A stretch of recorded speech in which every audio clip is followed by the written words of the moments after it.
Gen Alpha, which we haven't hired yet, I get to work with them in our summer camp. And this generation is going to fix a lot of our problems. Okay. In the trades. Why is that? So our first year of camp, I didn't know what I didn't know, just like anything else in life. We had an HVAC class, and we broke it out into 2 sections. And one of the classes, they put a VR headset on, and they would go around to diagnose why the system wasn't working. And we thought, boy, this is going to be a hit. All this cool technology. Well, out in the warehouse, they were brazing copper. And the greatest thing on earth. And they didn't even know about the brazing copper at first. They were just like, I got a VR at home. Like, what's the big deal? Like, right. I play with this all the time. Yeah. And, but that generation is the very first generation that has had a device in front of them since they were old enough to hold it. The only generation. Okay. And so now that they're being kinesthetically engaged because their parents have viewed all of these things as too dangerous. Right. Now that it's not in schools anymore. Now that they get the opportunity to, and they've never built anything tangible. Tradesmen built America. Not policymakers or desk jockeys, but hardworking blue-collared men and women. Join me, Roger Wakefield, on conversations with some of the nation's most successful skilled laborers. This is the Trade Talks. Did you ever think the trades would put you in front of so many people? Not at the moment when I was in it in the younger days. But yeah, I'm here now. And boy, it's amazing how this wild thing called the internet kind of gets you out there in front of as many people as I guess you really, sometimes you don't get a choice. Yeah. You can either be famous or infamous. And it can go both ways. But, I'd like to think that I'm on the good side of that. So yeah, I never thought of it, but I'm very thankful for it. Before you started getting in front of people, did you ever think, I'll talk to thousands of people, hundreds of people, hundreds of thousands of people? Did that ever cross your mind? No. And it was weird because I think we go through this in the trades business. Sometimes we don't feel like charging for the value that we bring a customer. And so the thought of actually charging to speak in front of crowds, that's a little weird. We preach about increase your pricing and know your margins in the business. And then I wouldn't even do that for the speaking stuff. So we're always a student, right? Mm-hmm. So I had to relearn that in my recent, really just year. I'm being able to do that. So that's been a blast. How did you get started in the trades? My earliest memory was I got to pick up shingles for my dad when I was 5 years old for a whopping $3 or $4 and maybe a cheeseburger at McDonald's. And I thought I was the richest kid in the world, of course. Well, you bet. As we grew up, I helped my father in the mountains of North Carolina build custom homes and cabinets. And, when you're that young in the trades, you don't realize just how the world is outside of your little community. And heck, I remember my brother and I sitting out in a woodshed, messing with table saws and shapers at age 12 and 14. No supervision, no safety switches. Oh yeah, no. As many, this, Roger, there's always this stigmata with a lot of parents. They say, don't be like me, go to college. So the only problem with that is I wasn't smart enough to go to college. I was able to go to, we called it Harvard on the Hill. It was a community college in our little mountain town. There you go. Of course, passed high school just barely and got into that and then realized, I really don't like school. And at the ripe old age of 20, my girlfriend, now wife, of course, got pregnant with our first son. And then that's when the first bite of responsibility said, hey, you have to provide for this family now. And I didn't know anything different. I mean, other than just going to work at the 7-Eleven, which didn't attract me, I just said, I guess I'll just get back to what I had always done, which is at that level, working on houses, handyman, odd jobs, anything I could take. And that first year made a whopping $17,000. Boy, we had it made at the ripe old age of 20. But you know what? You were doing fun things. Oh yeah. My first plumbing job, still in high school, last half of my junior year, went to work for I think $4.75 an hour. Mm-hmm. I was crushing it. I enjoyed the heck out of it. Yeah. I mean, I got to go build a building. I got to go work on something. So cool. When you mention that, it's kind of like that saying, the youth is wasted on the young. Mm-hmm. Yeah. I didn't realize how cool it was at the moment. And specifically, I worked in dirt crawl spaces, that in my area where I grew up, a lot of dirt crawl spaces, and nobody wanted to work on them. But the 21-year-old kid that was brave enough to go down there and roll around in the chemicals and everything else, it worked. It put food on the table for the family. It allowed us to build a house together. And it was great to go through that in the young days, because I think it taught us the resilience that we needed for chapters later in the life. So what all trades have you done? Well, ironically, I'm in the sexy business of foundation repair now. So I'll Quentin Tarantino this. We'll go start at the end, go back to the beginning. My father raised me as a trim carpenter and a cabinet maker, which was interesting that I'm now in foundation repair. Two opposite ends of the spectrum. My father did quite a bit of roofing, and in that part of the Carolinas where I grew up, a lot of metal roofing, but also a lot of cedar shakes. We did timber frame, which was really cool. And we even got to work on log cabins. My dad let me do sheetrock for about 2 or 3 attempts before saying, never touch a sheetrock knife again in your life. Yeah. Wise decision. So the next 3 houses were all tongue and groove on the wall. But obviously being the smallest in my family, when I was younger, I was taught to crawl under the crawl space and sweat the copper pipes. And then, of course, I'd work on electrical a little bit with some of the electrical trades, because they saw me grow up over the years, and they'd teach me a little bit about wiring outlets and series and parallel circuits. But just stumbled into the crawl space and foundation repair world out of necessity. And it just kind of took off from there. So then when you first got out of school and went to work for your dad, what all were you doing then? A little bit of everything? I was working for him during certain times of the week. I was going to school to be a licensed home inspector. My father-in-law was actually a home inspector, and I thought, oh, okay, that'd be nice. And I worked with him through that for probably 2 years. And then I really started taking off in wood floor joist repair, fixing subfloor, putting vapor barriers down in crawl spaces. Then 0809 happened. And then, of course, the home inspection desires went away because there was nobody buying homes at that time. And but I was lucky enough to already have a good, steady enough base to keep myself going. No employees at this point. And that grew into about 3 employees. And then I found a business partner that was trying to retire, and he had already attempted retirement once. He decided he had quite a bit of effort and some foundation repair products and similar crawl space repair needs and services. So we actually merged our business. That started to take off from really 08 for the next 7 years, from a little $300,000 rinky-dink operation to a $9 million a year operation with 2 offices. That was my first real journey through growing and scaling a business after working in a family business that had only had, maybe top line $600,000 in revenue. And to this day, sometimes I'd rather go back to the $600,000 in revenue. Sometimes, yes. Yeah. Well, except for working with my father, we were joking about that with your son before we started today. You bet. It's not easy to do. No, it isn't. And I'm working with my youngest son, or my oldest son now, and he's handling it a lot better than I did. Randy handles it a lot better than I did. Mm-hmm. My dad was great because he was Communication Workers of America. He was union. He traveled around a lot, but he took us with him every chance they could. But I mean, pretty much he had an office down at 4100 Bryan Street in Dallas forever. And it was great because really the only time I worked with him was when he was coming home to work on the car, build something around the house. And it's so funny because I hear parents today say, well, I asked my kid, hey, do you want to help me do this? And they're like, no. Yeah. I said, my dad never asked me. It was, hey, get your shoes on. Come on. Yeah. We got stuff to do. And it wasn't, you didn't even ask what it was. It's like, okay, if you said get shoes on, I probably need pants on. So, you get dressed. And then in 75, the summer after my 5th grade year, I started hauling hay with the farmer who lived down the street. I had a son a few years older than me. And that's where I found out what work was really about, because we'd haul hay from about 6 or 7 into 10 or 11 at night.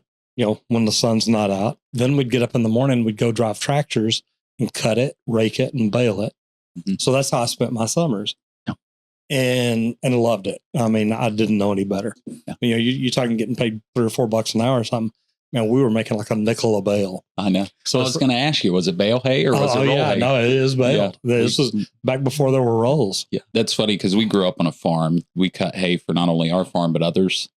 And the second my brother and I got old enough, first thing my dad bought was an air-conditioned cab tractor and a roller. And I'm thinking, damn, he's smarter than I thought. Well, we didn't have air-conditioned cabs back then. Or they had them, but we didn't have them. This farmer just had an old Ford and an old John Deere, and he's like, y'all hop on and let's go. Pretty wild stuff. Yeah, but isn't that the great thing about the younger days when you just don't have a choice? It is. You figure out how to do it. Yeah. And I don't know if we've ever talked about this in our previous conversations about the concept of mastering something in 10,000 hours. By the time you get out of high school, you've already kind of mastered work ethic based on what the parents and the farm animals made you do. You bet. I cursed it every day growing up, but I'm blessed for it now, at least.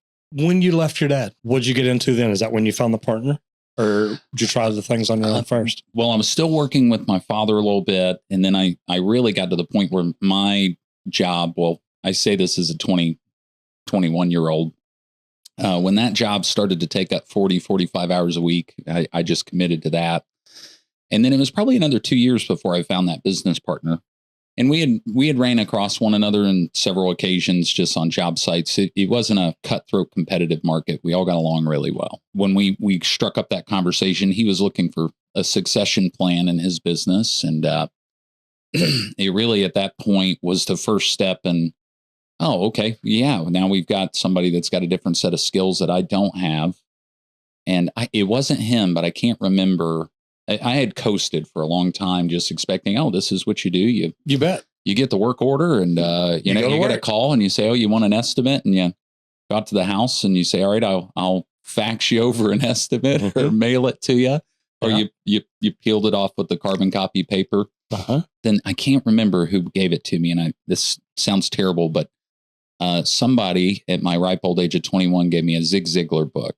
And I think it was Born to Win. And nobody had given me, it was an audio book. And my parents, they would always encourage being good in school, but never encourage self-development and things like that. And that book changed my life. It was one of those, you mean my income isn't limited. And, I'm in control. And as long as I can focus on what, brings value to other people, then the value will return to me. That's really where it started to take off. And we went from 300,000 up to about 1.2 million, then jumped to 2.4. And while that sounds really great, I know that sometimes growing that fast is not a good thing. No, sometimes that hurts. But think back to the youth thing. Thank God I learned it at a young age. But yeah, that ran its course for the next 7 years, growing all the way to 9 million. So take just a second, tell everybody who you are and what you do. Yeah. So my wife and I, my name's Will Blake. My wife and I own a foundation repair company called Vesta. And that's the core focus, but similar to your other endeavors, they're all built around the trades and helping the trades. So we employ about 96 employees, all W-2'd, and we're in the sexy business of fixing foundations and concrete. And Roger, I know you like to kid on electricians and how messy they are, but I got news for you. I clean up after both plumbers and electricians in these crawl spaces. I believe that. We clean up after all the trades, but we don't complain about it because it keeps us employed. You bet. It keeps us doing what we do. Yeah. So we didn't, and we're in Oklahoma City now, and we didn't start in Oklahoma City. Obviously, me being from North Carolina, I'm a transplant, but so that in 7 years, we employ about 96, fix about 60 homes a week.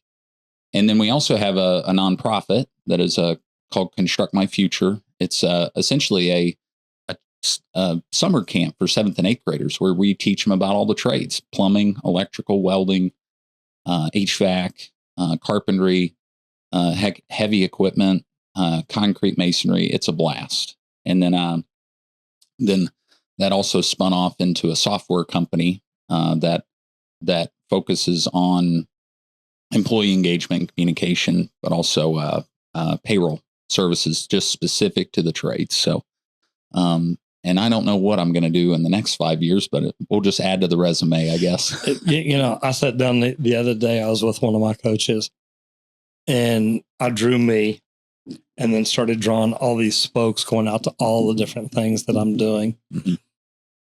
And it always blows my mind, because it's like, wow, I've got a lot of stuff going on. Yeah.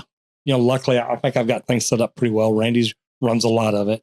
Yeah. I've got a management team that takes care of a lot of it. I've got a great team here that helps take care of everything. Man, I'm just one of these people. If I was just plumbing every day, I'd be bored. Yeah. I would be bored to tears now. This video is sponsored by Leak Pro. Go check out leak-pro.com. Well, there's a good friend of mine. His name's Martin Holland, wrote a great book called Profit Problem. And that's maybe a plug for Martin, but he says when the student is ready, the master will reveal itself, right? Mm-hmm. Yeah. So I'm sure you could relate. I wasn't this way. If I would have been able to go backwards and say, hey, this is what the future is going to look like, I've been like, how could I do all that? Because I would have never thought you have to get the help of other people, mm-hmm. right? And so I couldn't have even comprehended. It'd been like talking quantum physics to me at that point. So it took years of just figuring it out to finally get to that point. So we've got a total team of about 105 between all of those endeavors that kind of encompasses the Blake family now. Yeah, and I love that. And I love the fact that you started out with Zig Ziglar. Okay, yeah. It's oh gosh. I don't know that it gets much better than that. Mm-hmm. I think what opened my eyes was the book Think and Grow Rich. Yeah. And I read that book, and it's funny because this was maybe 5 years ago. I'm not a big reader, and I'll listen to audiobooks every now and then, stuff like that. I was speaking at an event in Whitefish, Montana. Went up to my room because I don't remember what they were doing, but I was taking a break. And I go up to my room, and I got online or something, checked social media, and something came up on Facebook, the Think and Grow Rich movie. Mm-hmm. And I'm like, okay, so I turn it on. And then about an hour and a half, it blew my mind. Yeah. And I'm like, why don't I think that way? Why don't I know about all this? So I think I got online right then, ordered the book, mm-hmm. probably ordered it on Audible too. Yeah. And so I'm listening to it. I buy the book so I can highlight it and mark it up. And I mean, in the last few months, I've been with John Shin, the founder of the Think and Grow Rich legacy. Yeah. And Satish Verma, mm-hmm. the president of Think and Grow Rich Foundation, and got to talk to both of them. And I mean, in depth talk to them. Wow. And it's just so neat to get to meet and talk to people that have literally changed millions of people's lives. Zig Ziglar, same way. And I remember the first conference that I went to where I learned about YouTube, the first 2 or 3 speakers both brought up a quote from Zig Ziglar. And I'm like, well, why hadn't I read this guy? Mm-hmm. I'd heard of him, but it's like, I've never read anything, never listened to his books or tapes or anything like that. What all have you learned and listened to since then that's helped you grow? I'm glad you brought up Think and Grow Rich, because I think that's one of the kind of the pillar books, greatest salesperson that I know you're a big fan of Michael Gerber and the E-Myth. I mean, one of my first coaches. These are like, hey, people always ask, hey, how do I grow my business? It's like, well, you grow it, but start with these. Yes.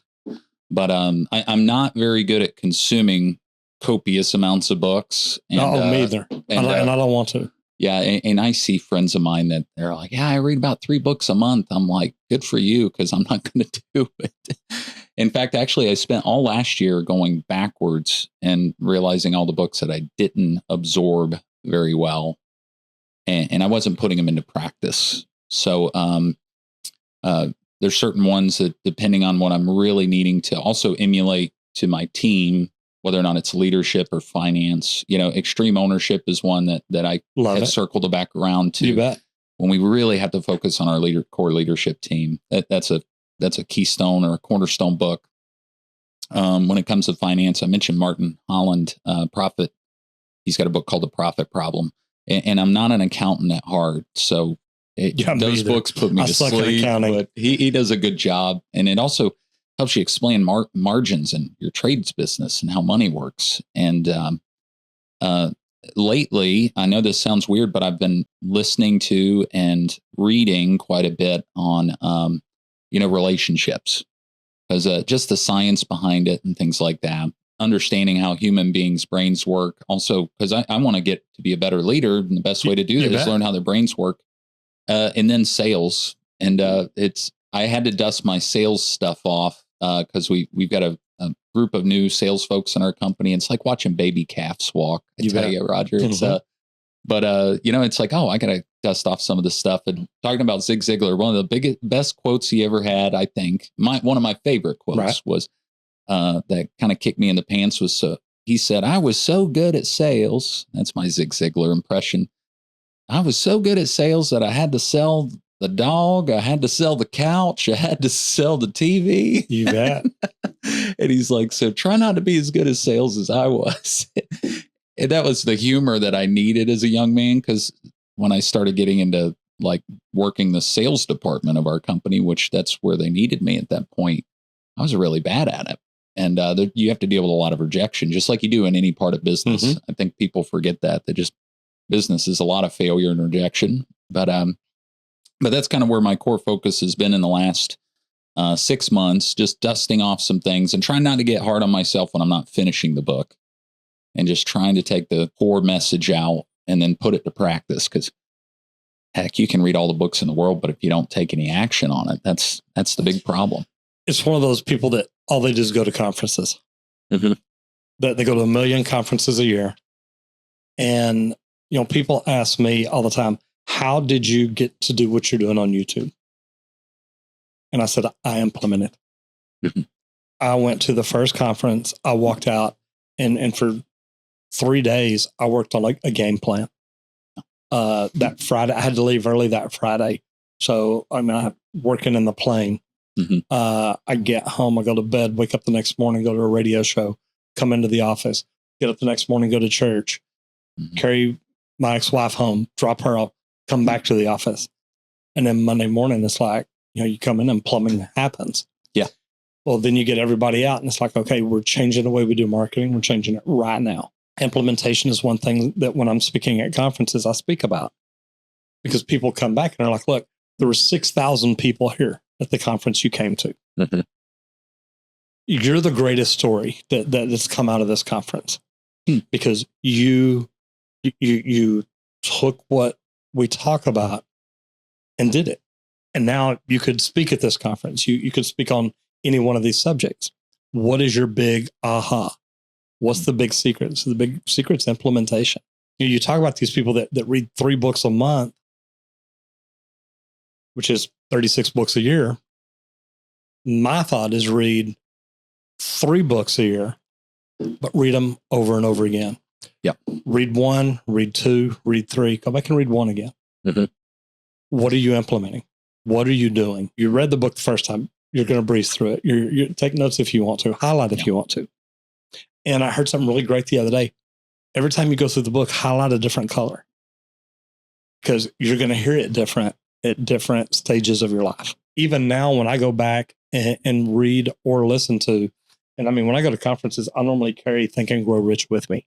Mm-hmm. That way, if I'm on a plane, my headphones don't work, going to bed and I don't want to watch TV, I can pull out a book and read it. And I'll just open it up to a chapter, random chapter. It doesn't matter to me. And I'll go through it and it's like, man, when did they put this in here? I don't remember that. Yeah.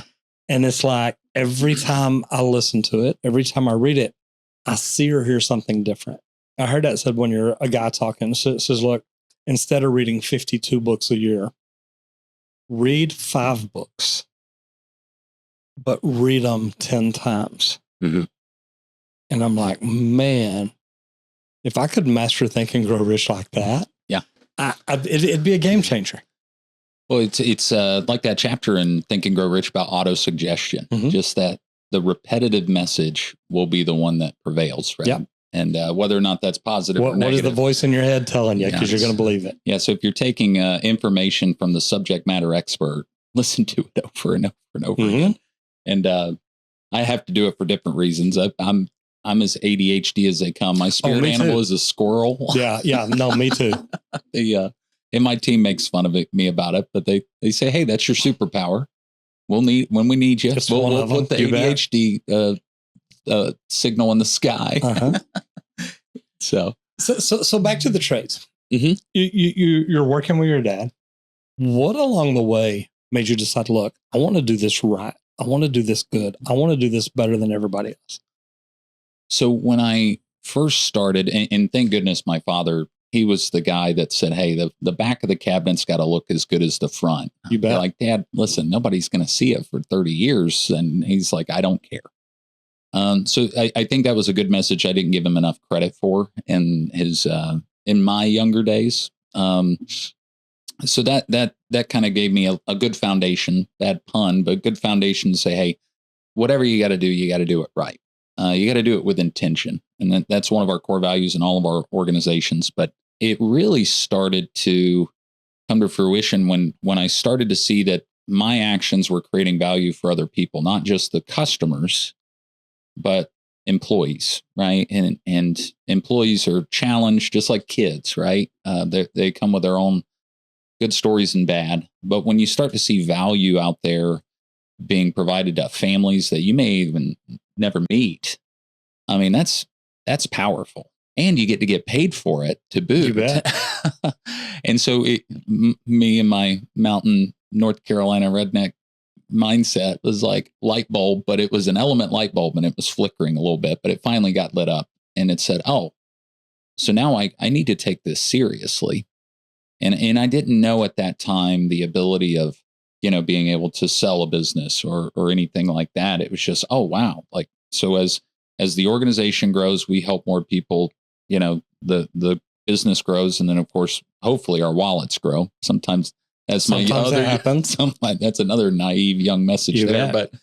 But that was the theory, and it was backed up by some of these books we had read. So that's when I really started to take it serious and say, hey, we needed to really be systematic about our growth, intentional about who we're hiring, things of that nature, really getting good at marketing. The phone doesn't ring itself. And you know that. Lo and behold, all of a sudden, next thing you know, you turn around, you got a multimillion-dollar business. That comes with its own problems. And then that's where you got to level up again. And that was my first life lesson in my first company in North Carolina.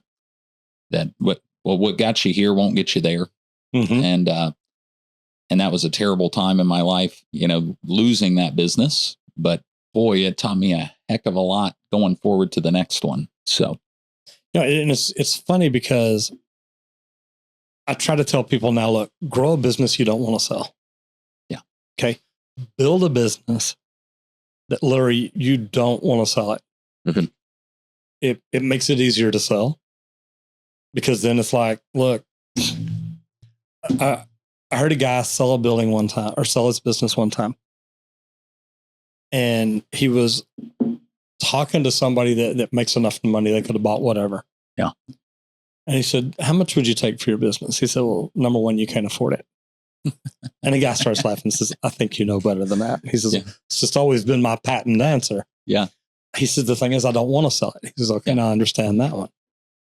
And if you've got a business that you've built right, you're running right, it's making money, it's not a pain. You've got the right, it's Jim Collins. You got the right people in the right seat, in the right bus, going the right direction at the right time. Yeah. And I like the way you said that a while ago, because when I sold my business, I sold it to an HVAC company that was bigger. I knew they were going to grow. So I pulled a Michael Gerber stunt. I kept a percentage. Yep. Genius move, by the way. You bet. It is. And it's paid off well to do that. But one of the meetings, I remember the owners, the primary owners, one of them saying one day, we're at a $20 million a year company now. But do we have the same people in this room that's going to get us to a $40 million a year company? And you got to start looking. It's like, wow, okay, man, do we? And you start looking around at the people on the table and you're like, yeah, I don't think you're going to make it. Don't think you're going to make it. Mm-hmm. And yeah, it's growing is something everybody can't do. Well, especially if you're growing too fast, and not a lot of people can stay on that bus. And that was one of my mistakes in my younger days, was thinking, oh no, all of these people are going to live and breathe and think everything about this business 24 hours a day, 7 days a week. And they don't. And that's okay, because they're human beings and they've got different motivations. Yeah. It's wild how that works. Sometimes when you look around the room and you see, these people aren't going to make it. And then you think, hell, I don't think I'm going to make it. Yeah. Yeah. Boy, it's an easy decision to make sometimes. Isn't that a realization? So new people getting into the trades that you see, do most of them come in wanting to be the best? Or do most of them come in just wanting to make a paycheck? This is an interesting answer because I get to see it from two different generations. 62% of our business is Gen Z. So we've got a lot of young individuals. And for those that don't know, that's typically 14 to, goodness, I want to say 28 right now. No. They're cresting 30 now. Most of them, and we asked this during our interview process, they number one, want a career. Many of them don't know what that means, though. They want a career. They understand that pay is just par for the course, because everybody's got to make a living. But they also want, and we've heard this in the media and just out there in the world, they also want mentorship.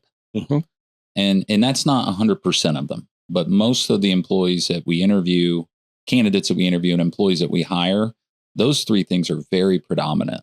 And what I meant by the media and what we hear is, it's like, hey, don't teach me about calculus. Can you please just teach me how to balance a checkbook? Right. Or can you teach me how to do taxes? Will you develop me?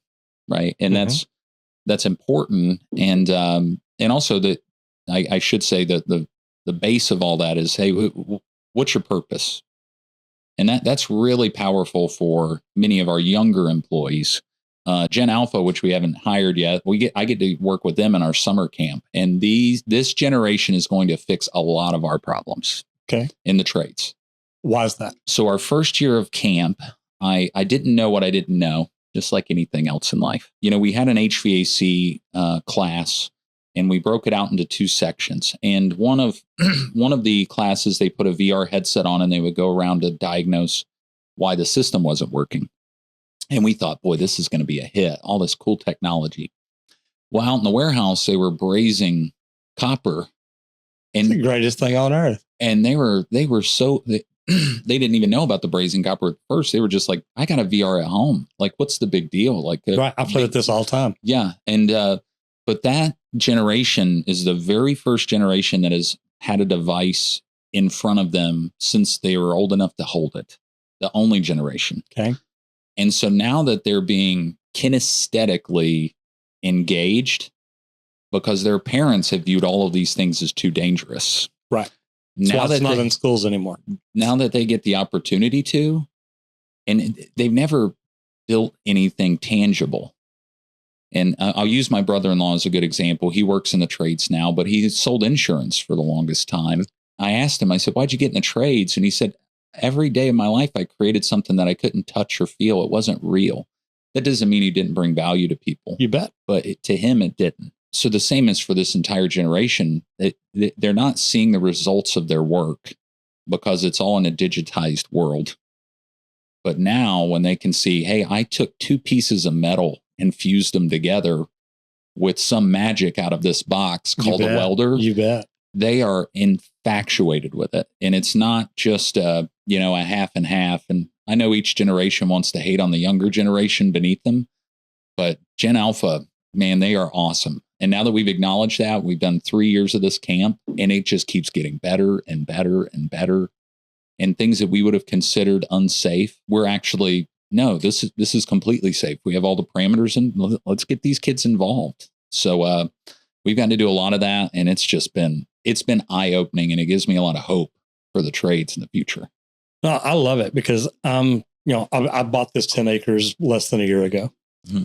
And we've moved our studios out here, our marketing team out here, and we're expanding. Mhm. And I'm actually getting bids right now to build an event center. But then I want to build training centers. Yeah. And I want to do summer camps here. Mhm. And similar to you, do summer camps, bring people in, put them through OSHA 10. Now you understand safety. Then teach them power tools, how to use them, but then teach them a little bit about each of the trades. Mhm.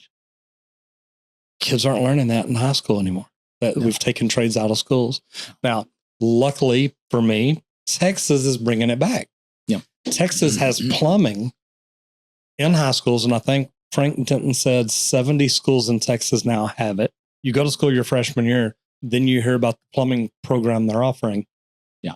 Your sophomore, junior, and senior year, you can take plumbing. Yeah. The day you graduate, you're eligible to go take your tradesman exam in Austin. You pass that, you can work on single and 2 family dwellings. Yeah. You can be a service tech right out the door. $52,000 a year to start out. Yeah. Not bad walking out of high school. And now they're working through TDLR to do the same thing with electrical and HVAC. I think that's phenomenal. We need to get kids introduced to it at an earlier age. I think even if they just take plumbing, electrical, or HVAC and decide, hey, I'm going to college, I don't want to work that hard. Yeah. Now they can at least work on their own homes. Wasn't it funny? I think college, that sounds like just so much work to me. Yeah, exactly. Y'all want me to go to school all day, every day for 4 or 5 more years? We were talking about reading 52 books in a year before. That's what goes to my head when I think of college. But no, that's such a benefit because people don't realize, and because I live in Oklahoma City now, I'm going to get a lot of grief when I go back to Oklahoma, but because Texas is doing it. Y'all got a great restaurant. Yeah, we've talked about that before. Yeah, that's right. But now we've got, the adjacent states picking up on these programs. So Leslie Osborne is director of the Department of Labor in Oklahoma. I think she just reignited 14 new shop class programs throughout the state. I love that. And it's just like, all right, cool. We're not winning completely yet, but we are putting a dent in it. Yeah. And that's it. And that's what I love about what Texas is doing. And I talk about it all the time because I want other states to hear it and say, hey, we want to do what Texas is doing. Mm-hmm. Imagine right now, if there's 70 something schools, just say 70 schools in Texas that are doing this. Say each one of them turns out 10 new plumbers a year. There's 700 new plumbers in Texas. It's going to add up. Yeah. And it helps them right out of high school. All of these students coming into a world that are worried about financial security and, of course, inflation and things like that. So we're backing into a solution as well for that. Just as society as a whole, it's like that flywheel on the engine. It's got that little gear, that starter gear. The flywheel's starting to turn. All turning, you bet. It's starting to turn, and I'm excited to hear about programs like that down here because and we talked about this in a previous podcast on our show. Is like, if we don't have people to fix our homes and structures, we are in trouble. We're up the creek. Yeah. We've already got issues with trying to find welders to fix our naval ships. Now it becomes a national security issue. So if people are worried about the geopolitical landscape, it's like, hey, this fits in all sorts of areas. Yeah. I don't care if you're a Republican or Democrat. Yeah. We need contractors. We need construction people. Yeah. We need blue collar workers. Yeah. Well, and back to that Gen Alpha, sorry, I feel like I'm harping on this. I think that generation, because of the circumstances that they're being brought up in, is going to help not only the trades, but things like agriculture and manufacturing as well. STEM programs, I do believe, are a great benefit. But, we're even seeing this with a lot of 4-H programs that we were seeing an influx of students coming into agriculture. And it's like, all right, cool. I'm an internal optimist, but I'm back to the auto suggestion. You bet. I think we're doing something right. No. I think we are too. Now, you mentioned your podcast. Tell everybody about your podcast. Yeah. So interestingly enough, out of all the businesses and organizations I'm a part of, my team said, hey, we need to package this in something that, helps all of the organizations. So, ironically, I like to drink beer, and I'm a contractor. So we just decided we're about 50 episodes recorded, about 5 on air called Beers with Contractors. And ironically, Dylan, who was a part of he used to be my head of HR and recruiting for my foundation repair company, is part of. And we love to have guests like you and other folks from around the country. I know you've had folks like Tommy Mello on and other people, and he's got his own training center. And it's just, I think by broadcasting these really big ideas that other people like you have, it's going to help the industry. But at the same time, people get to know what we do as well. Kind of like we were speaking about communication with all these different generations. Wakefield is going to be a game-changing app. I love it. I'm excited about that. I mean, because if you think about it, the older generation in the trades, you mentioned it. And sorry, Roger, I know I'm a little younger than you, and I got my weird tattoos. I got tattoos too. They're just covered up. I don't know where the library is in my area. I do. Believe it or not, I know where two of them are in my town. Yes. Do you still have your library card? I probably do somewhere. It's right next to the Blockbuster card. Right? Well, yeah. I think I still try to use that somewhere. Yeah. Well, if you ever don't have your ID, just flash the Blockbuster card. There you go. But, or my ARP card, whichever way. But, we were, even in my, younger days, you were given a binder, and that was like, here's how you prepare for your test. Right. Yeah. And then you go out and you do OJT or on the job training. But then after that, I was lucky enough to discover audiobooks. Right. And back then, of course, they were either a cassette or a CD. Cars don't even come with CD players. You bet. So now you're taking all of the knowledge and now putting it in a device that is easily accessible to a generation that understands how to use it and digest it. So that's why it's a game changer, because that's how we communicate to the younger generations on how to create wealth in the trades, how to develop leadership and people skills and all the stuff that you're doing. So, I mean, that kudos to you on that. It's going to be a game changer. Thanks. I had so much. We've been working on this for over a year now. So I'm excited about it. I love it. Let's go back to you starting your own business. Yeah. So back to the Quentin Tarantino example, I'll go flash back to me losing my first business. Okay. No, that was good. I was at the ripe old age of 27, and my business partner cut me out of that business. But it was one of those things where you actually did the right thing. In hindsight, it was actually, I lacked the proper leadership skills to run a very high revenue business. I lacked the leadership skills to manage a large team, not only just a large field team, but a large management team. And also I lacked the financial acumen to really understand what takes you from 9 million to 30 million. That was just devastating to me. And of course, don't we laugh? I'm 40 now, but at 27, the world was over. Yeah. It's like, here we go. So I actually had developed a lot of friendships through conferences around the country.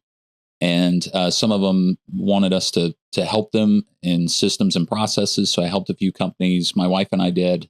South Carolina, one in Memphis.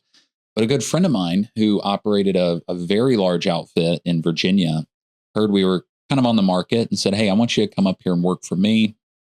And I really wasn't too interested in it, but I knew of a gentleman there named Joe Rusk, or Joseph Rusk. And he was the vice president at the time. And I was kind of like a fan of this guy. Like I was starstruck. Right. In 08, 09, he had a brother with his business that almost went bankrupt. And then because they needed to shred cost, he actually ended up going to work for the company in Atlanta. Took him from 3 million to 14 million in 2 years, and was profitable. And then continued to grow that company, and then decided to go help at this company in Virginia. So I'd already known of this gentleman, and got to meet him. And that sealed the deal for me. I said, yeah, I name your price, I'll work here. Right. I should have gotten back to my sales books. Yeah, exactly. I didn't say that, but we negotiated a few things. So I relocated, Sydney and I did, with the kids. And I got the opportunity to work under somebody at a very high level, number 2 in the company, for 3.5 years, growing from 33 million to nearly 70 million. It just revealed to me all the things that I had done wrong. And we've talked about this, and I know you've talked about it in your show. It's like we were in an unlicensed trade but we did a lot of very sophisticated repairs to homes. And so I got paid for 3.5 years to learn from just to learn how to grow your business. Oh gosh, it was amazing. Isn't that neat? Yeah. And so that company was purchased by private equity. And it's so funny. I didn't even know what that was at that time. I was just, hey, we're up at 5 a.m. We're shutting it down at 7 and we're growing. Like, let's hit our goals. And I was working with doing people. What we do. Yeah. And then there's nothing wrong with this. There's a lot of industries that were shaken up by private equity, and it's brought a lot of, it's improved the competition in a space. Not all the time, but in certain cases it did. So they brought their teams in, and we worked with them for about 3-4 months. And then that was the first instinct I had where I'm like, wow, I kind of feel like an employee again. Even though I wasn't one before, I never felt like it. I was learning, I wasn't earning, so to speak. And then I shifted to just earning. And I said, you know what? I think we should start our own business again. So when they took over, you didn't have a non-compete or anything like that going on? No. And they were in the middle of a roll-up, and I didn't even know what that was at the time. Not in the middle of that. That was actually the first of their roll-up. So, and we didn't really have anything that wanted to take us back to North Carolina. I started to ask around with a few folks in the area, and we'd been doing some form of foundation repair now for better part of 10 years. Some of it was waterproofing, some of it was crawl space repair. And so we started asking around, and there was a few markets that through either their sales of their products or through companies that had gone out of business or were in need of somebody, there was a lot of opportunities around the country. And Oklahoma City came across that list. And sorry for folks that are from this part of the country, us East Coasters are naive to these flyover states. No, I get it. You're kind of like, what the hell is in Oklahoma? But, we drive around it. Yeah. Well, the wind pushes you into Arkansas. It will. Yeah. But there was other opportunities around the country, but we started to run business plans on it. And to be clear, like even today, if I need a business plan, I just go to Word and say business plan template, and then I'd fill in the blanks. And it gives me just that thought process of, is this a good idea or not? Similar to you going back from a conference and immediately working on mapping out the plan. We were like, wow, there's a great opportunity here. An area where we feel like the kids can put their roots down, an area where we can help a lot of people in a very competitive space. And so we flew out, checked it out for 2 days, flew back, put in our resignation paperwork, and it was like grapes of wrath. We had the mattress on the car. We had the kids crammed in the back with everything and the dogs. And we came out here not knowing a soul, December 28th, 2016. And then we called January 4th, 2017, our official start date, because that's when our website went live. The phone didn't ring. Yeah, that happens. Going from 70 million in revenue to 0. What's up? Oh crap moment. Oh yeah. But it all worked out. So that's what got us back into owning and operating our own business, because we just had that burn in us to get it done. I love that. Yeah. Love that. What do most people starting out a business not know that they should? I think there's a few things, but number one is vision and purpose. What are you trying to accomplish here? And I know you've started to see this transition because you've been in the trades for so many decades. You get in the van, you go fix the house, you come back, you go home, or you go to the bar, depending on your circumstance. I've worked for those company owners too.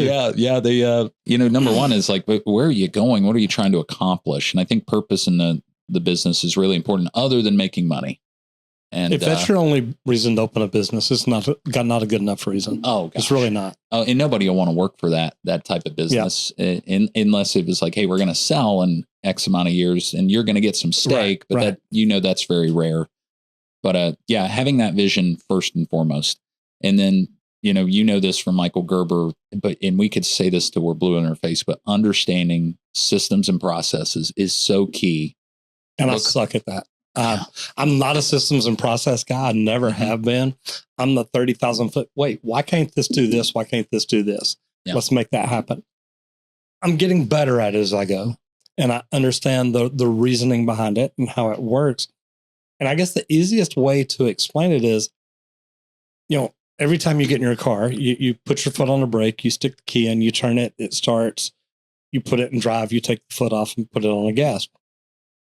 If you do that in a lot of different orders, it doesn't work. You can't put it in drive first, it won't start. Yeah. You've got a system that you have to go through to make it work. Your business should be that way each and every day.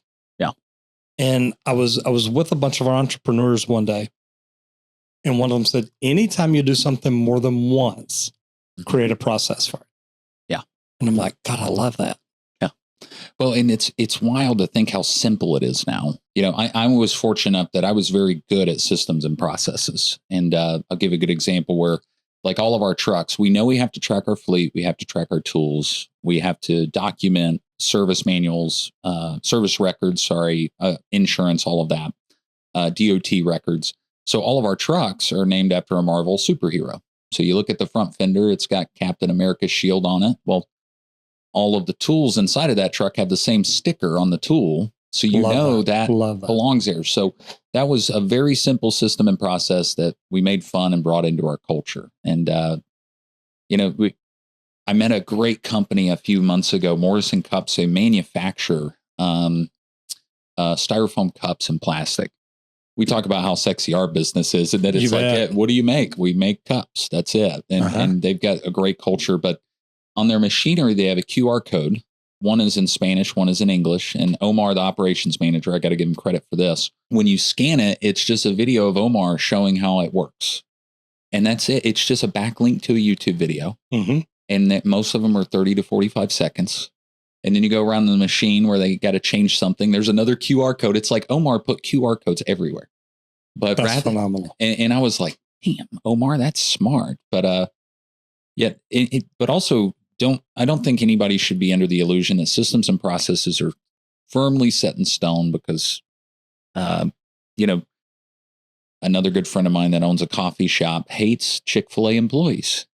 And I thought that was weird. I love Chick-fil-A employees, he says they're robots. Like they can't think outside the box if something weird happens. No, that's not my circumstance, but that's his. So you can't over systemize it. But the next thing is, and my mistake in the past was understanding people and leadership dynamic, because I was just a grinder. Like, you wake up at 4 and, you grind it out and you make no excuses and, you ignore the family and you just get after it and things like that.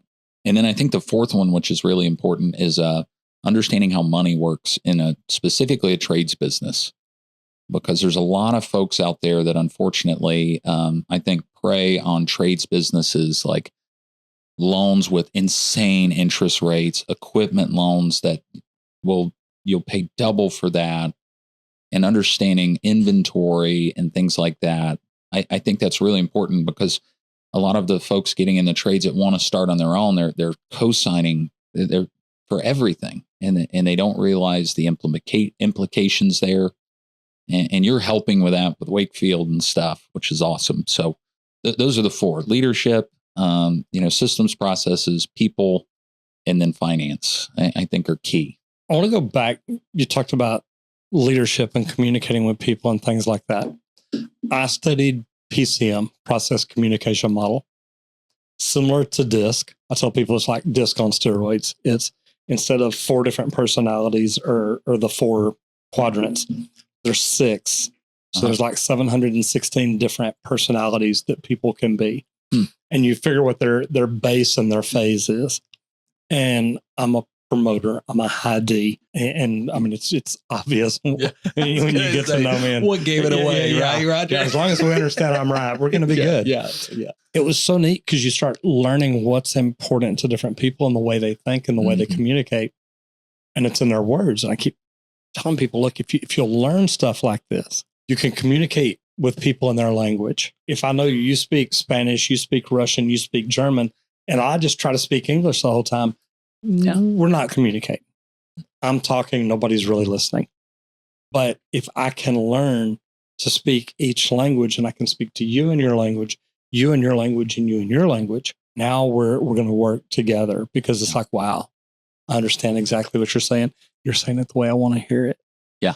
And it's funny because I was being interviewed for a TV show, and it was a Zoom call, and this lady got on and she was talking about some shows that she had worked on, which I'd already done my homework. Mm-hmm. And I'm listening to her talk, and she's like, "Oh my God, I loved working on this project." And, okay, she's a harmonizer. Yeah. So she keeps talking, and she talks about this one show that I've seen. I'm like, "Oh my God, I loved that show. Mm-hmm. Y'all did an episode, and this happened, and this." I said, "I'm sitting here in my living room with tears in my eyes, looking around like, thank God nobody's here." And she's like, "Oh, I love that." And literally, we finished the interview. 5 minutes later, my manager from Hollywood calls, says, "Roger, they loved you." I said, "I'm sure they did." Yeah. I'm talking to them in their language that we connected. Yeah. And it was really, really neat. Well, you got to do that to communicate with people. Yeah. And that's where, I think we weren't taught that in school very well. No. And they don't even teach it in trade schools. We are trying to launch a communication and entrepreneurial course with a few of the colleges in Oklahoma. But there's so much dynamic in communication now, and you'll get a kick out of this, Roger. I was speaking at a conference recently, and we raised each everybody's hands by age, and we found this young guy named Gus. He's 22 years old, great employee. I got to know him the day before, and I gave him the microphone, and I do this exercise where I say, "All right, okay, Gus, just answer the questions as honestly as you can. Okay, what's a burnt CD?" And he just kind of looked at me and. A CD that's on fire, and then and everybody laughed, of course. And what's a collect call? And he doesn't know what any of that stuff is, nor should he care. Right. It doesn't exist anymore. Doesn't affect his world anymore. So we handed it back to somebody that I think was in their late 40s, and I said, "All right, what's SMH?" and a few other acronyms. I said, "What's RIZ?" and that's charisma, as these young kids say it. But and then they stumped me, and you're going to laugh at this, Roger. One of the other speakers got up and said, "Hey, what's this?" and got a picture. And it was the little button in the floorboard of your truck. And I'm like, I have no clue. And it was the high beam, low beam foot pedal that we used to have. I had a button in one of my trucks. It was the starter. You turn the key on. It was a pedal start. You had to press the starter. Mm-hmm. And literally, it was just a rod that went down, crossed over the solenoid, made it start, and you let up in it. So, I remember both of those. Well, yeah, in the concept between like what you're talking about in the personality side versus, that exercise is, I think we get really frustrated because people don't understand us, but we don't look at ourselves and say, "Hey, wait a minute, we've got to adjust this." Because we only in business, we want to communicate clearly. We don't want every day to be a miscommunication. By knowing people's personality, it helps tremendously. And it doesn't make you fake. It's just making you a better communicator and getting your point across. Yeah, I think it goes back to, and I've heard this a lot, be the change that you want to see in the world. Yeah. If you want to see better communication, be a better communicator and learn how to communicate with people. And Sandler sales training, we put our entire plumbing team through it at one point. Oh, wow. And I remember asking him, I said, "Hey, how many trades companies have you ever had in here?" He said, "Only one other one, an electrical. It's so they rare. Really sold product." It's like, "Well, how many service companies, how many service plumbing companies, anything like that?" He said, You're the first. Mm-hmm. And it was Carl Graff here in Dallas. And the things that we learned, but one of the craziest things was from a lady named Tina Phillips that worked with him. Listen to repeat.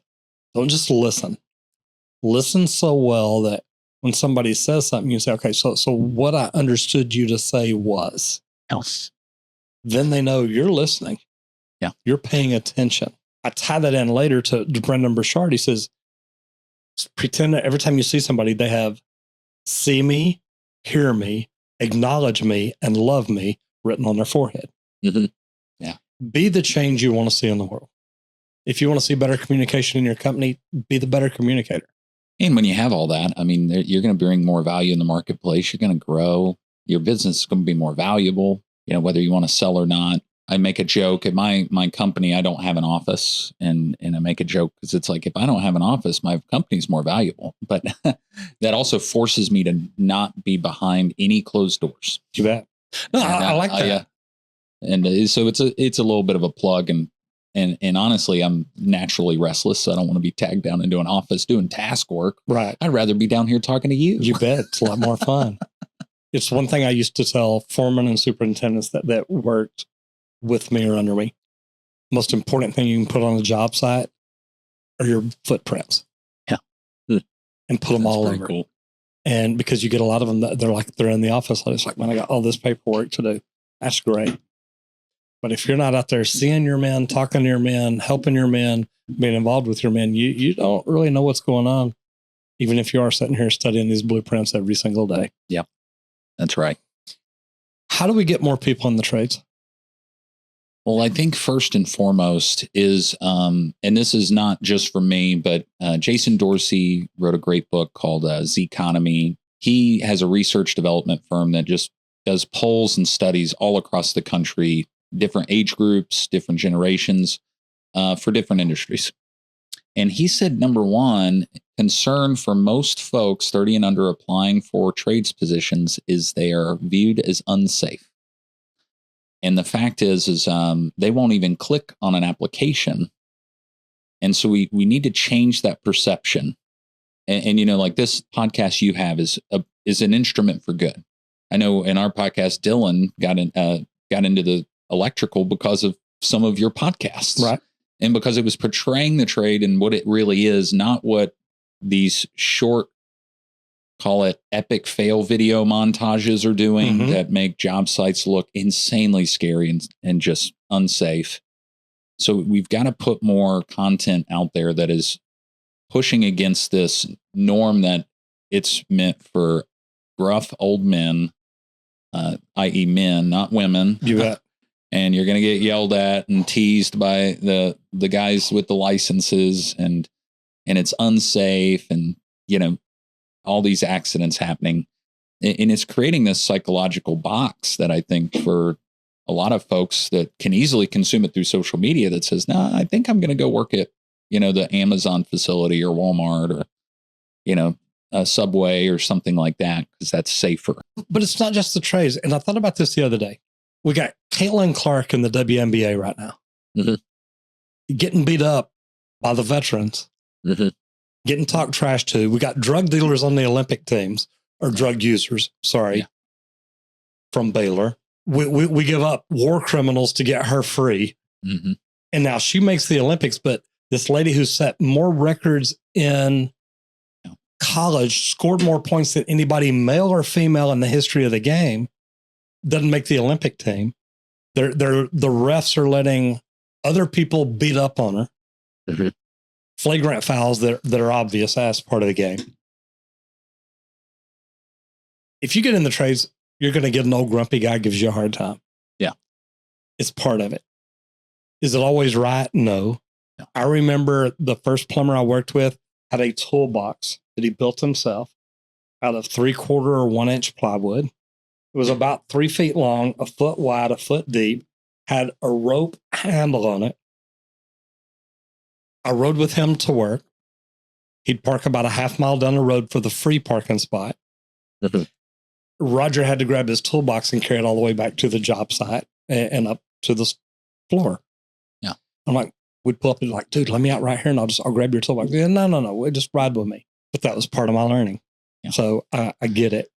Yeah, but you're also, it's a multifaceted solution. And so, for example, the training center that you're going to build, the fact that we're getting shop classes back in school. I love Number one, that's going to be a key to confidence. So when I go out there, if I got somebody gruff talk to me, it's like, oh, hey, I know how to do this. Right. You know, let's call it 5 years ago. You know, there wasn't a lot of areas to go to besides YouTube, but there wasn't tactile opportunity. And we didn't have YouTube. Or I didn't when I was growing up. Yeah, because you went to work with Jimmy, who's been doing it 30 years. Right? You bet. And they'd scream and yell at you because you don't know how to do it. It's like, I can't help it. But, you know, things like the shop classes, your training areas, these things are also popping up all over the country. Also, you had a gentleman on a while ago from Milestone, you know, talking about like they're changing the way they're training, you know, the apprentices. It used to be like, you hold that flashlight. And now it's like, for a year. Yeah. And don't fall asleep on me and get off your phone. Right. But now it's like, no, you're going to do it. I'm going to watch you. And that dynamic shift in businesses, accepting that as a new norm is going to be huge and trying to shake that stereotype. Yeah. Are there still people out there like that? Yeah. Actually, my dad's one of them. Oh, no, I get it. And But it's no, funny. also my brother, he could be a little rough, but even he is like, oh, I can identify back to your personality traits. I'm identifying that this is somebody that's going to learn best in this way. We've known because of training him, like, do you want this person to do a good job, make your life better, or you want him to just be around Exactly. and make it worse? But all right. So this has been fun. I know. we have been went through an hour quick, Roger. Sorry about that. We did. So tell me about the worst day you've ever had at work. Yeah, 20 years in it, there's a lot of them. I would say that losing my business, the first, that was a bad one. That's a bad one. Yeah. One that comes to mind, and this was, long time ago. Had a young man that was working for us, and he was a single father. He's a good guy. Didn't have a driver's license, single dad. He didn't have anybody watch his kid, and he didn't want to call in and be a bad employee. So he ended up hitching a ride over to the job site with his young boy. Didn't tell anybody. It was a small residential site, so there was really only one other person on that site. There was another young person, didn't have any authority. And unfortunately, that young boy is a curious young boy at 7, like we all were. And you bet. Ended up messing around on a piece of equipment and severing his finger off. Oh, God. And, I get this phone call of all this stuff going on. And it's like, wait a minute, what? And you have to dissect that in your brain. Like, wait a minute, what happened? And that was one of those where years of having a lot of issues helped kind of keep me stoic. Right. I have to remember to breathe. Yeah. And not escalate the situation farther. But good news was kid was taken care of. Good. Finger's good. But then, it's all right. Well, come on in. What have we learned from this? Mm-hmm. And also he didn't know, but I contacted the attorneys to make sure where's our issues there. But, it all shaped out fine because of the way we treated that employee. He felt entirely guilty. He just wanted to be a good employee, and he couldn't afford or find a babysitter. So he did what he knew it was best at the time. And that's just what it was. Yeah. That was a tough day. That's a tough one. That's real. That was a tough week. Now tell me about your best day ever at work. Now, one of the best days, actually, I'll give you 2. Number one, and this has happened multiple times, but I remember one of my employees that had been struggling for a long time, worked up through the ranks with us, and then really got disciplined, reading some of the same books we were just talking about. And this is somebody that didn't even graduate high school, ended up buying his first home. And he's only 23 years old. And it's like, man, that's awesome. And that's the value that just came out of it. And then another one was actually, after going through this for so many years, was being able to sell a portion of my business. So then that way, I could generate some generational wealth for my family, but also bring in some sophistication in my business to scale it again without all the stress of having my name on the bottom line and all of that. So good for you. Well, Will, this has been fun. Yeah. It's been a blast. It has. I've thoroughly enjoyed this. Yeah. And we didn't even drink bourbon or beer or nothing. No, that's okay. But I got my mug. There you go. It's a good thing to have. If people wanted to come to work for you, get in touch with you, ask you questions, whatever it is, how can people find you and get in touch with you?